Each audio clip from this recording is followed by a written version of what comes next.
దేశం republic day వేడుకలకు ముస్తాబవుతోంది. ఢిల్లీలో అయితే రాష్ట్రపతి, ప్రధానమంత్రి సహా ప్రజా ప్రతినిధుల సమక్షంలో జరిగే గణతంత్ర వేడుకలు ఎంతో ప్రత్యేకం. మరి ఇంతకీ రిపబ్లిక్ డే జనవరి 26నే ఎందుకు చేస్తారు? రాజ్యాంగాన్ని ఈ రోజు అమలు చేశారు కాబట్టి అంటారా? అలా అయితే 1949 నవంబర్ 26న ప్రవేశపెట్టిన రాజ్యాంగాన్ని 1950 జనవరి 26నే ఎందుకు అమలు చేసినట్లు? అసలు రిపబ్లిక్ డే పరేడ్ లో ఉంటే ఆర్డర్ ఏంటి? ఇలాంటి ఇంట్రెస్టింగ్ విషయాలని ఇప్పుడు తెలుసుకుందాం.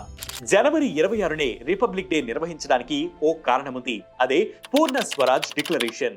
బ్రిటిష్ ఆధిపత్యాన్ని వ్యతిరేకిస్తూ ఇండియన్ నేషనల్ కాంగ్రెస్ సహా స్వాతంత్ర పోరాట యోధులు 1930 జనవరి 26న సంపూర్ణ స్వాతంత్ర్యానికి పిలుపునిచ్చారు. ఆ డిక్లరేషన్ అయిన తేదీకి 1950 జనవరి 26తో 20 ఏళ్లు పూర్తవుతాయనే నేపథ్యంతో ఆ తేదీన రాజ్యాంగాన్ని అమలు చేస్తూ రిపబ్లిక్ డేగా నిర్వహించడం మొదలుపెట్టారు.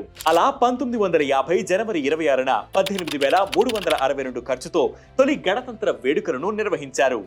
గవర్నర్ జనరల్ ఫ్లాగ్ స్థానంలో ప్రెసిడెంట్ ఫ్లాగ్ ఎగరవేసి 31 గన్ సెల్యూట్ తో మన భారతదేశ తొలి రాష్ట్రపతి డాక్టర్ రాజేంద్ర ప్రసాద్ బాధ్యతలు స్వీకరించారు.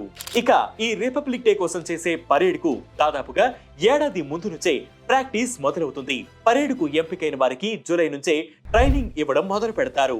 ఇక రిపబ్లిక్ డే రోజున తెల్లవారుజామున 3 గంటలకే వెన్యూకి చేరుకుంటారు. అప్పటికే సుమారు 600 గంటలు వీరు ప్రాక్టీస్ చేసి ఉంటారు.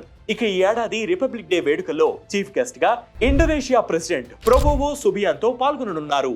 రిపబ్లిక్ డే నాడు జాతీయ గీతం పాడేటప్పుడు ప్రారంభానికి ముందు చివర్లో గన్ షాట్స్ ఉంటాయి. ఆ గన్ షాట్స్ కోసం ఉపయోగించే కెనాన్స్ ఎప్పటికో తెలుసా? 1941 నాటివి.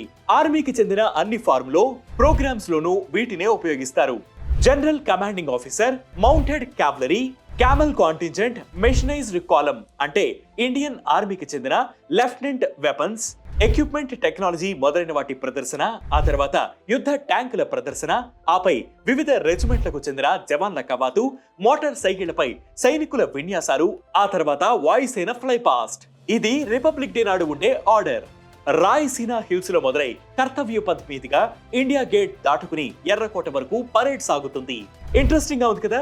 ఇలాంటి ఇంట్రెస్టింగ్ ఇన్ఫర్మేషన్ ఎప్పటికప్పుడు తెలుసుకునేందుకు వెంటనే వేటి న్యూస్ యాప్ ని డౌన్లోడ్ చేసుకోండి. వేటి న్యూస్ తెలుగు యూట్యూబ్ ఛానల్ ని సబ్స్క్రైబ్ చేయండి.